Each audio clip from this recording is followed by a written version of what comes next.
Hello everyone. बच्चों, इसके पहले के 2 लेक्चर्स में जो हमने शुरू किए थे प्रोजेक्टाइल मोशन में कुछ बहुत बेसिक कॉन्सेप्ट को सीखा हम लोगों ने। क्या होता है प्रोजेक्टाइल मोशन, कैसे 2 डायमेंशन मोशन का एक क्लासिक एग्जांपल है। और उसके सेकंड क्लास में हम लोगों ने कुछ फॉर्मूले की बात किया, कुछ टर्म्स को समझा जो कि प्रोजेक्टाइल मोशन से जुड़े हुए हैं, जैसे टाइम ऑफ फ्लाइट हो गया, मैक्सिमम वर्टिकल हाइट का क्या फॉर्मूला है, कितनी दूर जाकर गिरेगा, हॉरिजॉन्टल रेंज कैसे फाइंड करेंगे। तो ये हम लोगों ने डिस्कस किया था इसके ठीक पहले वाले क्लास में, जो कि प्रोजेक्टाइल मोशन का सेकंड लेक्चर था। फर्स्ट लेक्चर में जो कि मेरे हिसाब से प्रोजेक्टाइल मोशन के बहुत ही इम्पॉर्टेंट लेक्चर में से एक था, जिसमें हम लोगों ने इस प्रोजेक्टाइल मोशन में बॉडी के वेलोसिटी के वेरिएशन को समझा कि पॉइंट के साथ, टाइम के साथ वेलोसिटी कैसे चेंज करती है, क्योंकि यहीं से ही बेस बनेगा हमारे क्वेश्चंस को सॉल्व करने का। तो जिन बच्चों ने ये दोनों लेक्चर्स नहीं देखे, स्पेशली द फर्स्ट वन, वो जा करके पहले उस लेक्चर को देखें। वहाँ जो बेसिक्स कॉन्सेप्ट्स बताए गए उसको समझें कि कैसे प्रोजेक्टाइल मोशन में बॉडी की वेलोसिटी चेंज करती है टाइम के साथ। फिर सेकंड लेक्चर भी ज़रूर देखें, जहाँ पे हम लोग अलग अलग टर्म्स की बात की हैं, कुछ फॉर्मूले की बात की हैं जो हम लोग फ्रिक्वेंटली यूज़ करेंगे, इवन आज भी यूज़ करेंगे।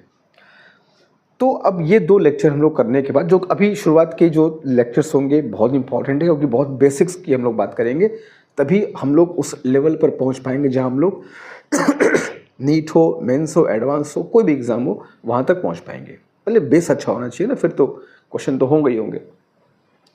अब आज की वीडियो में हम लोग क्या सीखेंगे? आज की क्लास में हम लोग सीखेंगे हाइट और रेंज जो हम लोग कैलकुलेट करते हैं, इनका आपस में रिलेशन क्या है, एंगल के हिसाब से ये हाइट रेंज कैसे चेंज करता है, आपस में क्या कनेक्शन है, हाइट रेंज मैक्सिमम कब हो सकता है, एंगल कितना होना चाहिए कि रेंज मैक्सिमम हो, हाइट मैक्सिमम हो, ये सब सारी बात करेंगे। कुछ फॉर्मूले को देखेंगे जो कि एग्जामिनेशन के पॉइंट ऑफ व्यू बहुत इंपॉर्टेंट है। ठीक है, चलो शुरू करते हैं। तो सपोज दैट अगेन एक बॉडी को हमने एक पॉइंट से फेंका, इस पॉइंट को मैंने मान लिया ओ, ये कर्व्ड पाथ बनाता हुआ किसी दूसरे पॉइंट ओ डैश पर जाके गिर जाता है। मान लिया जो एंगल ऑफ प्रोजेक्शन है वो है थीटा, और जो वेलोसिटी ऑफ प्रोजेक्शन है मान लिया मैंने यू। ठीक है, ये होता है इसका maximum vertical height. Vertical direction में जितना वो अधिकतम ऊंचाई तक जा सके, वही उसका मैक्सिमम वर्टिकल हाइट हम लोग मानते हैं एच। इस h का फॉर्मूला क्या पढ़ा था हम लोगों ने? It was h is equal to u square sine square theta upon 2g। ठीक है, इन फॉर्मूले को हम लोग ड्राइव भी किए हैं इसके पहले वाले लेक्चर में। जो क्लास 11th के बच्चे हैं वो देखें कि डेरिवेशन इन फॉर्मूले का कैसे हो रहा है। एग्जाम में, हाफ ईयरली में जिनके बच्चे भी होने वाले हैं, सारे बच्चों को काम आएगा ये। तो ये h का फॉर्मूला हो गया u square sine square theta upon g upon 2g। अब यहाँ पर हम लोग चलो मानते हैं कि चलो यार जी जो है वो ग्रेविटी है, कांस्टेंट है ना। हम लोग इस पूरे प्रोजेक्टाइल मोशन में ग्रेविटी को हम लोग कांस्टेंट लेके चलते हैं। ठीक है, कि हाइट उतना ज़्यादा नहीं है कि ग्रेविटी चेंज करे, gravity is fairly constant. U है speed, theta is the angle. अब तुमसे पूछा जाए कि कोई बॉडी कितने ऊंचाई तक जा सकता है, या कोई पर्सन किसी बॉडी को इस प्रोजेक्टाइल मोशन में कितनी मैक्सिमम ऊंचाई तक पहुंचा सकता है। अब h डिपेंड करेगा 2 चीज़ों पर, फेंकने की स्पीड और फेंकने का एंगल। फेंकने की स्पीड ये एक पर्सन के मस्कुलर बॉडी पर, उसके पावर पे डिपेंड करेगा। जो u हर पर्सन का अलग अलग हो सकता है। तुम किसी बॉडी को जितनी स्पीड से फेंक सकते हो, कोई और उतनी स्पीड से शायद ना फेंक पाए, मैं उतनी स्पीड से ना फेंक पाऊँ, कोई दूसरा की स्पीड डिफरेंट हो सकती है। तो यू तो भाई डिफरेंट हो सकता है ना, हर पर्सन का अपना अपना मस्कुलर पावर है, एनर्जी है, जिसके हिसाब से यू चेंज करेगा। तो गिवन पर्सन के लिए यू कांस्टेंट होगा। एक गिवन, फॉर एग्जाम्पल मेरी बात कर लो, तो मैं जितना ज़्यादा फेंक सकता हूँ वो मैं फेंक दूंगा, you is maximum for me. तो यू भी कांस्टेंट हो जाएगा फॉर अ गिवन पर्सन। शब्दों पे गौर करना, यू कांस्टेंट नहीं है, लेकिन फॉर अ गिवन पर्सन उसकी क्षमता के हिसाब से यू एक मैक्सिमम वैल्यू होगी ना, सबका एक मैक्सिमम वैल्यू होगा, मेरा होगा, तुम्हारा, किसी और का भी होगा। तो मान लो वो मैक्सिमम वैल्यू यू की हमको पहुंच गए हम लोग, तो यू एक पर्सन की मैक्सिमम वैल्यू होगी, उस पर्सन ने वहाँ तक अचीव भी कर लिया, तो यू भी कांस्टेंट हो गया। यू तुम जितना बढ़ा सकते हो बढ़ा दिए, अब क्या करोगे फिर? तो जी कांस्टेंट है, तुम यू में जितना जान लगा सकते लगा दिए। अब एच किस पर डिपेंड करेगा? थीटा पे। यही थीटा हमको फाइंड करना है। अब फॉर्मूले में दिखाई दे रहा है कि अगर एच की वैल्यू हम मैक्सिमम चाहते हैं तो साइन स्क्वायर थीटा की वैल्यू भी मैक्सिमम होनी चाहिए, क्योंकि न्यूमरेटर में ऊपर आ रहा है। सिंपल सा मैथमेटिक्स से देख सकते हैं। तो for H to be maximum, H को मैक्सिमम होने के लिए sine square theta should be maximum, और साइन की मैक्सिमम वैल्यू हम सब जानते कितनी होती है? 1। ठीक है, इसका मतलब हुआ कि साइन थीटा की वैल्यू भी 1 होनी चाहिए, और वो तभी हो सकता है जब थीटा इज इक्वल टू कितना होगा? 90 डिग्री। तो theta is equal to 90 degree पर जब हम किसी बॉडी को प्रोजेक्ट करेंगे फ्रॉम हॉरिजॉन्टल ग्राउंड, तो उसका जो वर्टिकल हाइट होगा वो सबसे अधिक होगा, मैक्सिमम होगा। हालांकि यहाँ पे एक बात ध्यान देने वाली बात है, जो कि ये है कि 90 डिग्री फेंकने पर बॉडी बिल्कुल वर्टिकल डायरेक्शन में जाएगी, 1 डायमेंशन मोशन हो जाएगा वो। भाई देखो, प्रोजेक्टाइल का मतलब क्या होता है? बस किसी बॉडी को फेंकना। तो 1 डायमेंशन मोशन भी एक किस्म का प्रोजेक्टाइल मोशन ही है। किसी बॉडी को कैसे ही फेंको यार, फेंकने का मतलब ही क्या होता है? प्रोजेक्ट करना, है ना। तो ये भले 1 डायमेंशन मोशन हो जाएगा, मगर जो हमारा हाइट होगा वो मैक्सिमम होगा। तो प्रोजेक्टाइल मोशन में अगर हम चाहें, किसी तुमको ही बोल दे तुम नहीं फिजिक्स पढ़े हो, तुम नहीं पढ़ो व्हाट इज प्रोजेक्टाइल मोशन, तुमको एक हाथ में बॉल दे दिया जाए और कहे जिसको जितना ऊपर तक फेंक सकते हो फेंको, तो हम हमेशा उसको सीधे वर्टिकली फेंकेंगे, इस फॉर्मूले को नहीं जानते हुए भी, with the help of our daily common experience. तो वही बात यहाँ पर भी है कि अगर हम चाहते हैं कि दिस हाइट इज मैक्सिमम, तो फेंकने का एंगल भाई 90 डिग्री होना चाहिए। और जैसे ही यहाँ साइन थीटा 1 होगा 90 के हिसाब से, तो जो एच मैक्स होगा, हाइट की जो मैक्सिमम वैल्यू होगी, यू स्क्वायर बाई 2g, ये हो जाएगी हाइट की मैक्सिमम वैल्यू। ठीक है, वो भी तब जब हमारा फेंकने का एंगल कितना होगा? 90 डिग्री। तो at this angle H max is u square by 2g। अब बात करते हैं रेंज की। रेंज का formula u square sine 2 theta upon g होता है। ठीक है, अब अगेन हम चाहें अगर कि for R to be maximum, R को अगेन हम चाहें मैक्सिमम, तो जी तो भाई आउट ऑफ इक्वेशन हो, तो हमेशा कांस्टेंट है, हमारा सब पे कोई बस नहीं है। यू और थीटा हमारे हाथ में है, फेंकने वाले के हाथ में है। जितना तेज फाओ उतना तेज फेंको, जितने एंगल पे चाहो उस एंगल पर फेंको। तो यू और थीटा हमारे हाथ में, यू और थीटा को ही हम लेके चलते हैं। अगेन यू भाई जितना तुम्हारा पावर होगा, जान होगा, एनर्जी होगा, सब लगा दिए। तो यू भी फॉर अ गिवन पर्सन हमेशा एक मैक्सिमम वैल्यू पर फिक्स हो गया। बचा एंगल थीटा। अब ये थीटा हम चाहेंगे कि इसको ऐसे रखा जाए कि रेंज अगेन बिकम मैक्सिमम। तो for that again sine 2 theta must be maximum, जिसकी वैल्यू कितनी होगी? 1। और साइन की मैक्सिमम वैल्यू होने का मतलब जो एंगल होगा वो कितना होगा बालक? 90 डिग्री। तो this total angle must be 90 degree. और अगर ऐसा है तो थीटा इज इक्वल टू कितना होगा? 45 डिग्री। तो ये एक बहुत ही इम्पॉर्टेंट रिजल्ट तुमको मिला कि अगर किसी प्रोजेक्टाइल को हम 45 डिग्री से फेंकते हैं किसी भी वेलोसिटी पर, हमारे मतलब किसी भी का मतलब जो किसी पर्सन की मैक्सिमम वेलोसिटी उसकी बात करते हैं। जैसे कोई पर्सन है जो मैक्सिमम 20 मीटर पर सेकेंड की स्पीड से फेंक सकता है, अब वो इस स्पीड से अलग अलग एंगल पर फेंकेगा, 10, 15, 20, 25, 30 वॉटेवर। तो 45 डिग्री पर जब आएगा तो उसकी जो रेंज होगी वो मैक्सिमम हो जाएगी। ये कहने का मतलब है for a fix velocity 45 degree पर the range will be maximum. तुम देखा होगा कि स्पोर्ट्स में जो एक भाला फेंक इवेंट होता है, जेवलिन थ्रो जिसको बोलते हैं शायद, उसमें जो भी एथलीट्स होते हैं उनका इसी का तो होता है ना खेल कि कितना दूर हम फेंक सकते हैं। तो जो हमारा भाला होता है जो जाकर गिरता है, उसका रेंज मैक्सिमम होने के लिए जो एथलीट होगा उसको हमेशा कोशिश करना होगा कि फेंकने का एंगल 45 डिग्री होना चाहिए। भाई जितना वो जान लगा देगा वो तो लगा देगा, एंगल भी उसको देखना पड़ेगा। तो एथलीट जो होगा सोचेगा कि भाई एंगल 45 डिग्री, हमको प्रैक्टिस वो लोग करते होंगे इस चीज़ का कि हमेशा हाथ हमारा ऐसे बेंट हो कि एंगल हमारा 45 डिग्री बने, ताकि रेंज हमारा मैक्सिमम हो, क्योंकि इसी का पूरा खेल होता है वहाँ पर पे। तो ये कहानी है प्रोजेक्टाइल मोशन के रेंज को मैक्सिमम होने के लिए।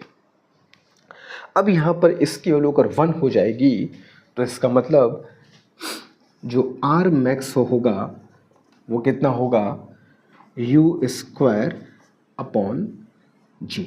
ये हो गया आर मैक्सिमम की वैल्यू। अब तुम देख रहे हो कि जो एच मैक्स है वो आर मैक्स का आधा है। इसका मतलब क्या हुआ, इसका मतलब ये हुआ कि कोई पर्सन जितनी उसके पास पावर है ना, जितना उसके पास पावर है, अब उसको दो काम कहा जाए कि भाई तू मैक्सिमम दूर फेंक और मैक्सिमम ऊंचाई पर फेंक, तो उसका ज़्यादा डिस्टेंस कौन वाला होगा, ऊपर वाला ज़्यादा होगा कि वो रेंज वाला ज़्यादा होगा? हमेशा रेंज वाला जो डिस्टेंस है वो ज़्यादा होगा। अगर तुम्हें खुला छूट दे दिया जाए कि ऊपर ही फेंको आगे फेंको, देखिए तुम ज़्यादा ऊपर फेंक सकते हो कि ज़्यादा दूर फेंक सकते हो, हमेशा ज़्यादा दूर तुम फेंको। और जो मैक्सिमम हाइट तुम फेंक सकते होगे अपनी क्षमता के हिसाब से, वो तुम्हारी क्षमता के हिसाब से जो रेंज है हमेशा उसका आधा होगा। मतलब अगर तुम अधिकतम ऊंचाई पर फेंक सकते हो 40 मीटर, तो अधिकतम दूर तुम फेंक पाओगे 80 मीटर, या अधिकतम दूर तुम फेंक सकते हो 40 मीटर तो अधिकतम ऊपर तुम फेंक पाओगे 20 metre. Whatever speed you have, ये दोनों का रिलेशन है। मतलब ये निकला कि H max is equal to R max by 2 and this is, ये कोई फॉर्मूला नहीं है, एक समझ सकते हो, ये है फॉर एनी पर्सन, किसी भी पर्सन के लिए अधिकतम दूर और अधिकतम ऊंचाई में ये संबंध होता है। तुम हमेशा दूर ज़्यादा फेंक पाओगे ऊंचाई की तुलना में, ये कहने का मतलब। और कितना फेंक पाओगे, अधिकतर अगर तुम्हारा अधिकतम क्षमता दूर फेंकने का 100 मीटर है तो तुम्हारा अधिकतम ऊपर फेंकने का क्षमता 50 मीटर होगा, उससे ऊपर नहीं हो सकता, ये कहने का मतलब है ना। तो ये कुछ रिजल्ट है जो हम लोग को पता होना चाहिए before we move on to the numerical questions. But एक चीज़ और हमको समझनी होगी रेंज के लिए, इसे कर लोगे तो हम लोग फिर उस पर्टिकुलर पॉइंट की बात भी कर लेते हैं। Do it fast. चलो आगे चलते बच्चों और समझते हैं कि what is range for to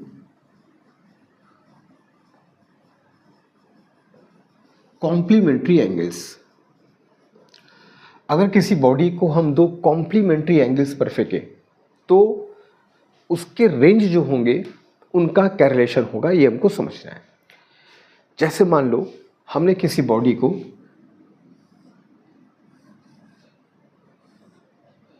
एक फेंका थीटा एंगल पर और दूसरा फेंका उसका कॉम्प्लीमेंट्री 90 माइनस थीटा। अब इतना सारे बच्चों को पता है कि कॉम्प्लीमेंट्री एंगल का मतलब क्या होता है। ऐसे दो एंगल जिनका सम 90 डिग्री होता है, ऐसे एंगल को हम कहते हैं कॉम्प्लीमेंट्री एंगल। ऐसा कोई बच्चा नहीं होगा जिसको ये बात ना पता हो। तो मान लो किसी प्रोजेक्टाइल को हमने दो कॉम्प्लीमेंट्री एंगल पर फेंका, जैसे 30 डिग्री और 60 डिग्री, 70 डिग्री और 20 डिग्री, 50 डिग्री और 40 डिग्री, 30 और 60 वॉटेवर जो भी है, कॉम्प्लीमेंट्री होने चाहिए। और स्पीड दोनों भी मान लो सेम है, स्पीड इज सेम। तो अगर हम ये चेक करना चाहें कि उनके जो रेंज है, हॉरिजॉन्टल रेंज, वो कितने होंगे, वही लिखा range for two complementary angles. Check कर लेते एक बार। R1 is equal to u square sine 2 theta upon g. ये हो गया फर्स्ट कंडीशन में रेंज। सेकंड कंडीशन में यू स्क्वायर साइन 2 थीटा के बदले 90 माइनस थीटा अपॉन जी।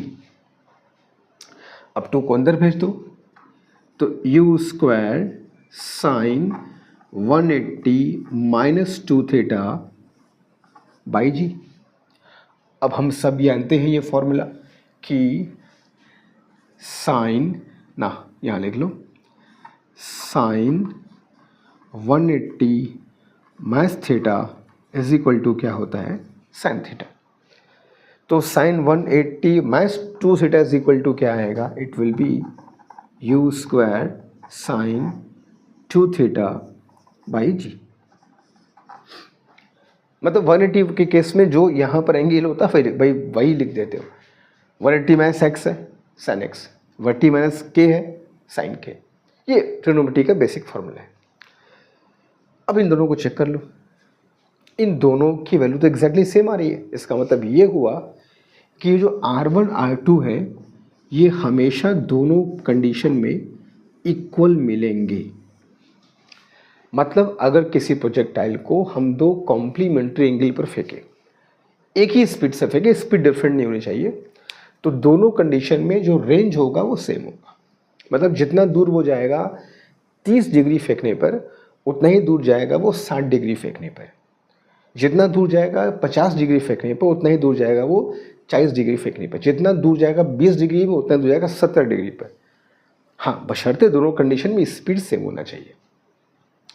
तो ये भी एक इम्पॉर्टेंट फैक्ट है जो हमको यहाँ दिमाग में बैठा कर रखना होगा जब हम लोग क्वेश्चन सॉल्व करेंगे।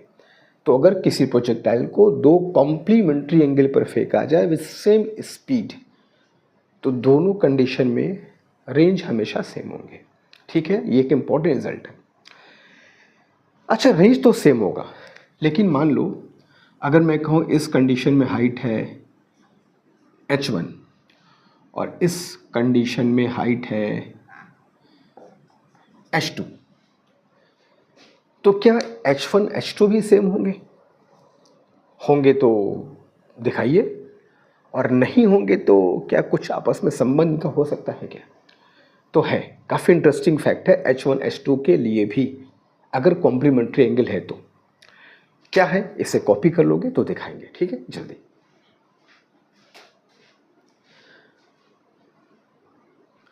चलो, तो हमने देखा है कॉम्प्लीमेंट्री एंगल पर रेंज तो सेम होता है, हाइट अलग अलग हो सकता है, सेम होता है, एक बार चेक करना होगा। तो मान लिया थीटा वाले केस में हाइट h1 है और 90 माइनस थीटा वाले केस में हाइट h2 है। ठीक है, तो इसको हम लोग h थीटा में करके डिनोट करता हूँ। ठीक है, तो h थीटा क्या होगा, you square sine square theta upon 2g, जो फॉर्मूला होता है हाइट का। इसको बोलता हूँ h 90 माइनस थीटा। ठीक है, तो 90 थीटा वाला के केस में हाइट, तो क्या होगा यू स्क्वायर साइन स्क्वायर, जहाँ पे थीटा है बस वहाँ के रखना होगा 90 माइनस थीटा, तो 90 माइनस थीटा अपॉन 2g।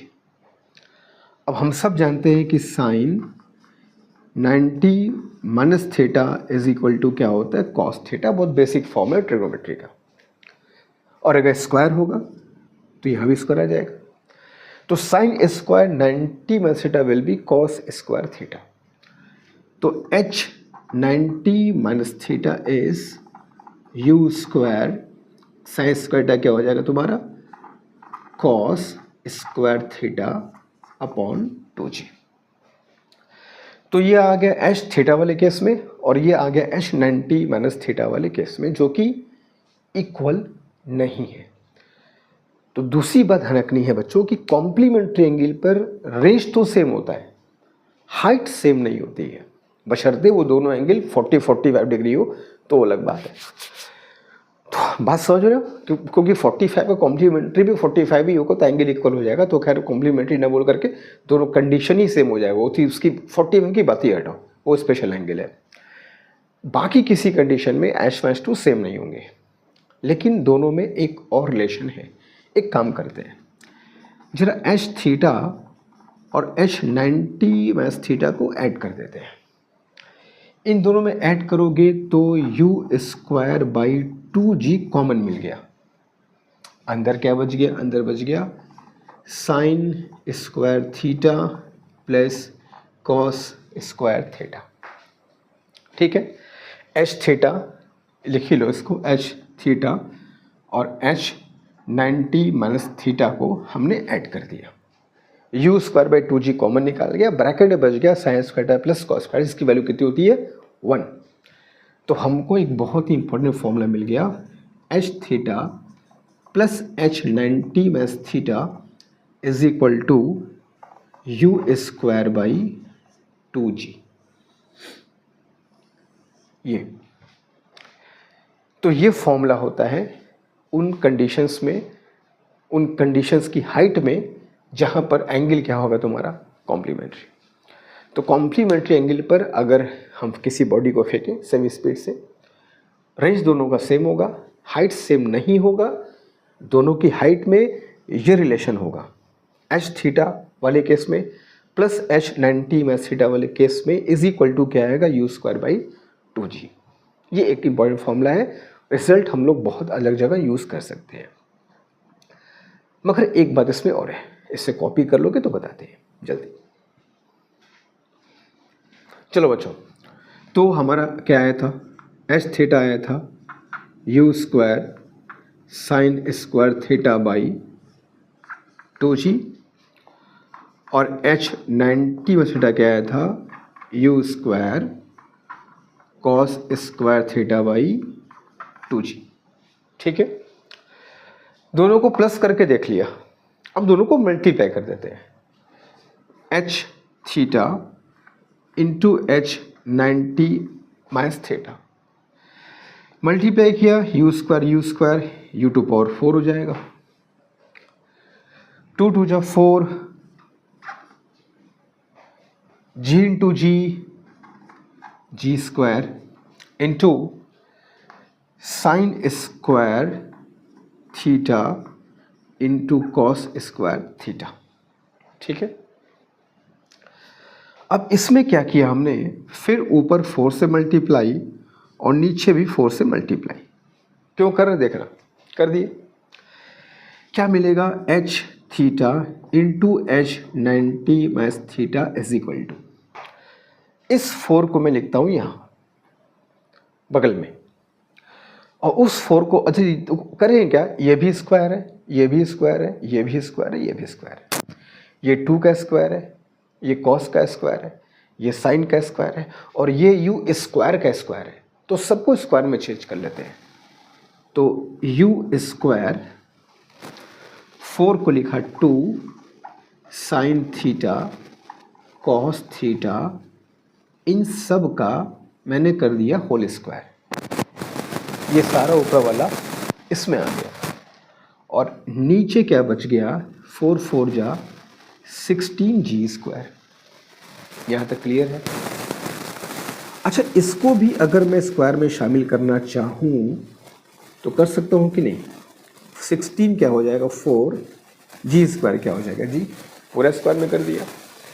भाई ये पूरा स्क्वायर तो था हमारा ना, सब कुछ तो स्क्वायर था, तो ये 4 4 16 हो गया, तो 4 का स्क्वायर, ये g का स्क्वायर है, ये भी स्क्वायर, ये भी स्क्वायर, ये भी स्क्वायर, ये भी स्क्वायर। अब ये हुआ क्या, अब ध्यान से अगर देखना इसको, तो एच थीटा और h 90 minus theta is equal to u square as it is, और 2 साइन थीटा कॉस थीटा का फॉर्मूला पढ़ा था हम लोगों ने, साइन 2 थीटा होता है। g को अंदर ही कर लो होल स्क्वायर, इसके साथ 4 को बाहर निकाल लो, 4 को बाहर निकालोगे तो क्या होगा 1/16। अब ये जो वैल्यू है ब्रैकेट वाली, यही तो भैया रेंज होता है, u square sine 2 theta by g. तो हमको फॉर्मूला मिल गया H theta into H 90 minus theta is equal to R square by 16, जहाँ आर क्या होगा उसका रेंज। और अगर मैं इसको यहाँ भेज दूँ तो R square is equal to 16 H theta H 90 minus theta. तो आर की वैल्यू क्या मिल जाएगी हमको, तो आर की वैल्यू मिल जाएगी 4 square root of H theta and H 90 minus theta. ये भी एक तुम्हारा बहुत इम्पॉर्टेंट फॉर्मूला है इस कंडीशन में जब एंगल क्या होंगे कॉम्प्लीमेंट्री। ठीक है, तो कॉम्प्लीमेंट्री एंगल पर रेंज सेम होगा, स्पीड सेम है ना, वो अंडरस्टूड है। रेंज सेम होगा, हाइट सेम नहीं होगी, हाइट सेम नहीं होगी मगर हाइट में रिलेशन होगा। क्या होगा, एक प्लस वाला पढ़ लिया और एक मल्टीप्लाई वाला भी पढ़ लिया। मल्टीप्लाई वाले और रेंज में ये रिलेशन होता है, R is equal to 4 square root of theta वाला कंडीशन में हाइट इंटू 90 माइनस थीटा वाले कंडीशन में हाइट। तो ये सब छोटे छोटे रिजल्ट जो है ना, ये हमको जानना बहुत ज़रूरी है। बहुत छोटे छोटे कंडीशन में इनको अप्लाई करके हम लोग बड़े क्वेश्चन को फटाफट सॉल्व कर सकते हैं। तो before we move on to the questions, ये जो कॉन्सेप्ट्स हैं ये अच्छे से हमको याद होने चाहिए। ये बहुत यूज़फुल है, ये बहुत जगह हम लोग यूज़ करेंगे अगर ऐसा कंडीशन आता है तो। बट याद रखना, ये सारी की सारी कहानी हम लोग किस कंडीशन के लिए चला रहे हैं, ये सारी की सारी कहानी हम लोग तभी कहेंगे जब एंगल क्या होगा हमारा कॉम्प्लीमेंट्री। ठीक है यार, रेंज को देख लिया, हाइट को भी देख लिया। सर टाइम ऑफ फ्लाइट का बात बताइए ना। कॉम्प्लीमेंट्री कंडीशन में रेंज सेम है, हाइट सेम नहीं है मगर हाइट में कुछ रिलेशन मिल गया। दोनों कंडीशन में टाइम ऑफ फ्लाइट भी तो कुछ ना कुछ होगा। क्या उनमें कुछ संबंध है? तो चेक करने में क्या दिक्कत है, ऐसे करो तो फटाफट से कर लिया जाए। Do it fast.